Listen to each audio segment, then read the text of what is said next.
Mula kay BTV Pinas, mga kapatid, eto matutunghayan natin ang ipangtatapat sa China, no? Chino, ipagtatabuyan na. Ito ata yung panibagong barko natin, mga tol. Hindi ako sure, hindi ko pa kasi napapanood, pero bibigyan natin to ng reaction video and commentary. Samahan lang ninyo ako, mga kapatid. At kung bago ka pa lamang dito sa ating channel at trip mo yung mga ganitong klaseng reaction video, huwag mong kalimutan mag-subscribe. Click mo na rin ang notification bell para ma-notify ka pag may mga bago tayong videong tulad nito. At syempre, huwag mo rin kalimutan mag-subscribe kay BTV Pinas, mga kapatid. Siya ang source ng balitang panonoorin natin ngayon. Maraming salamat kay BTV Pinas. Nakalagay po ang link sa ibaba, so wag na natin patagalin pa. Total, wala na rin naman tayong hinihintay na. Panoorin na natin to, mga tol.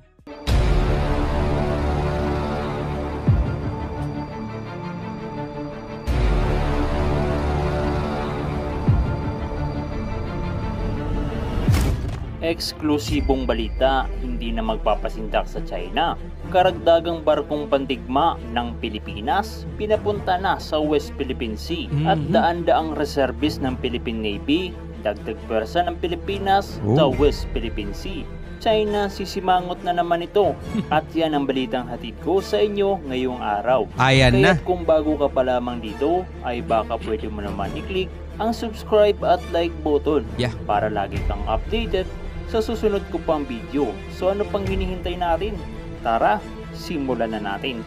Alam nyo, nakakatuwa, no? Kapag may mga bago tayong assets na i-deploy sa ating karagatan. Siyempre, sabihin natin ating karagatan. Dapat maging proud tayo dyan. Kasi atin naman talaga yan eh. West Philippine Sea, 200 nautical miles, di ba mga kapatid? Nasasakop yan ng ating exclusive economic zone. So kapag meron tayo mga bagong barko, bagong assets na i-deploy na, nakakatuwa tignan kasi yung gobyerno natin, nakikita nyo na gumagawa talaga ng aksyon para maipagtanggol at para maprotektahan itong ating soberanya. Bagamat alam natin na kulang pa talaga sila kung ikukumpara mo sa kakayanan ng mga bansang iba, mas marami yung mga kagamitan nila, mas marami yung mga barko nila, pero at least nakikita natin hindi na nagpapabaya ang Pilipinas unlike before sa mga naunang administrasyon na talagang parang walang nangyayari, di ba? So ngayon mga tol, sa abot kayang magagawa ng ating gobyerno is nakaka-acquire tayo, no? May mga bansang nagbibigay sa atin ng mga bagong barko. Kahit pinaglumaan na nila, napakalaking tulong pa rin para makapagpatrolya yung mga natin, PCG, mga Navy natin, at para ma-escortan o kaya ma-guide yung ating mga mangingisda na ang gusto lang naman is maghanap buhay pero pinapaalis sila ng mga bansang maramot, no? Mga bansang mananakop ng hindi naman kanila. So, yan, mga tol, magandang simulain para sa ating lahat. So, tuloy natin. Dahil sa patuloy na presensya ng China sa ating katubigan, ang ating Philippine Navy ay umaksyon na at isa pa nitong barkong pandigma ang inatasan upang magpatrolya sa West Philippine Sea na malapit lamang sa probensya ng Palawan.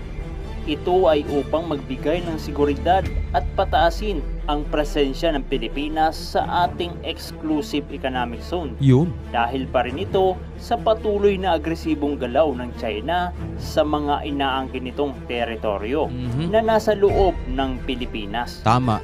Ang BRP Davao del Sur ay isang uri ito ng Tarlac class landing platform na magpapalakas pa sa ating hukbo kasama ang BRP Antonio Luna na isa namang uri ng Guided Missile Brigade.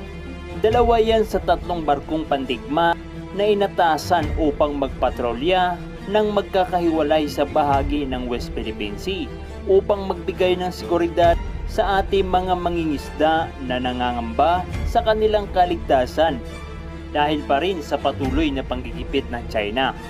Ayon pa sa Western Command, ang deployment ng mga barkong pandigma ng Pilipinas ayon kay Armed Forces of the Philippines Chief of Staff Romeo Browner ay upang bigyan diin ang pangangailangan para mas lalo pang madepensahan at maprotektahan ang teritoryo ng Pilipinas. Ayon pa kay Browner na bagamat walang mga barkong aktibidad sa reklamisyon ng China sa rehiyon, nangako ito na maglulunsad pa ng mas maraming pagpapatrolya upang maiwasan ang mga creeping ambition ng China sa teritoryo ng Pilipinas. Wala naman pala masyadong aktibidad ng barko ng China dyan eh. Ba't sila dyan nagpapatrolya? Doon sila magpatrolya talaga sa sa mga matinding aktibidad na ginagawa ng China para hindi na mumblema yung ating mga mangingisda. Kasi ilang beses nating napapanood, 'di ba? Ang reklamo ng mga mangingisda, wala daw Navy, wala daw PCG, 'di ba? Kaya sila patuloy na pinapaalis. So dapat mapakinggan. Malamang naman naririnig 'yan ng kinauukulan, no? So sana doon na mapunta o doon magpatrolya sila. Hindi dito sa mga dito sa mga lugar na payapa naman. Na bahagi ng Exclusive Economic Zone. Balikan natin. Upang maiwasan ang mga creeping ambition ng China sa teritoryo ng Pilipinas na bahagi ng Exclusive Economic Zone.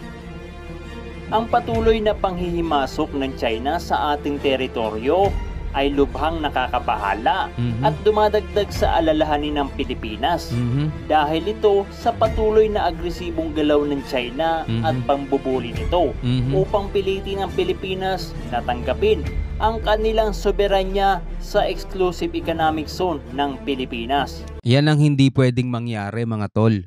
Kaya ingatan ninyo kung sino yung iboboto nyo sa susunod na halalan, mga kapatid, bilang presidente.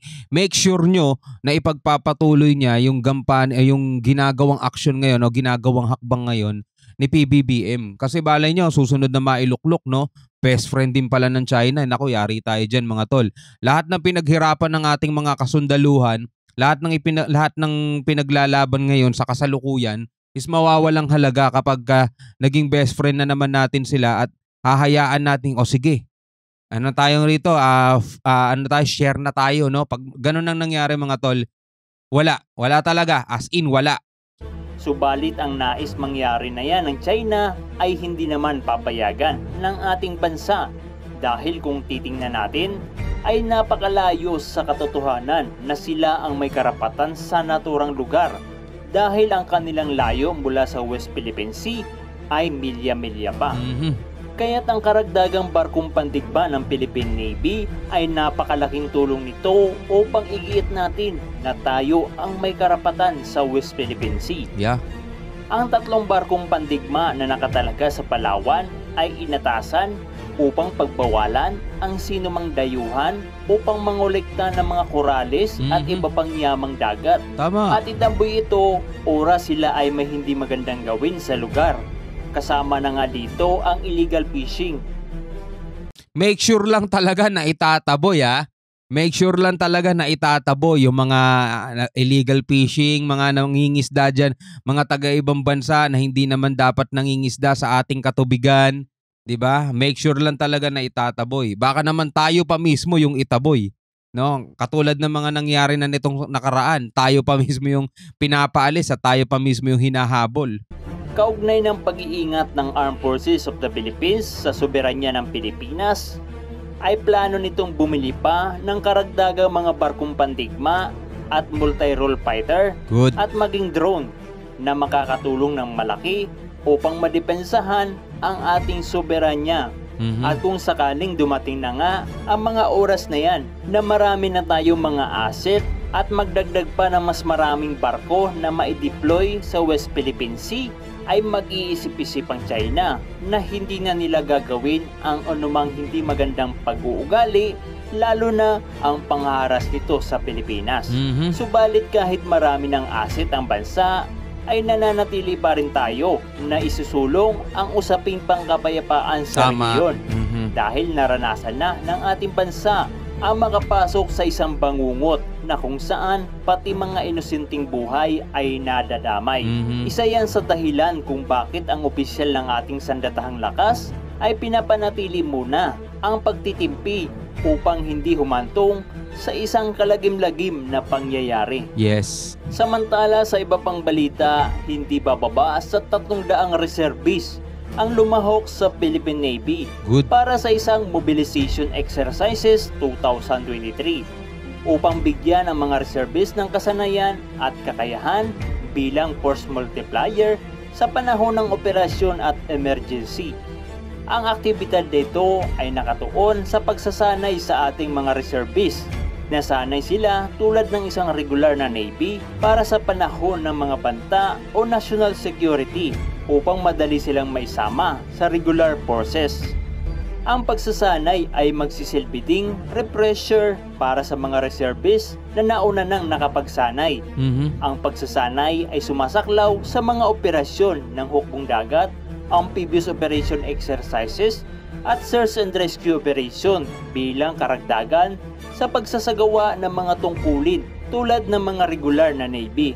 Ang pagsasanay ng mga reservists ay tiyak na malaki ang maitutulong upang maprotektahan ang ating soberanya, lalo na kung dumating ang mga asset ng Philippine Navy na posibleng mangailangan ng mga tauhan na magbabantay sa ating teritoryo, ay mayroon agad na nakahandang mga tauhan na maipapadala sa lugar na mayroong banta. Lalo na ngayon ay mataas ang presensya ng China sa West Philippine Sea na kailangan ng bansa natin na pataasin din ang ating presensya sa lugar. Tama. Nang hindi tayo basta-basta masasakop ng mga inchik na yan. Tama. Ikaw kabayan, ano ang masasabi mo sa video na ito?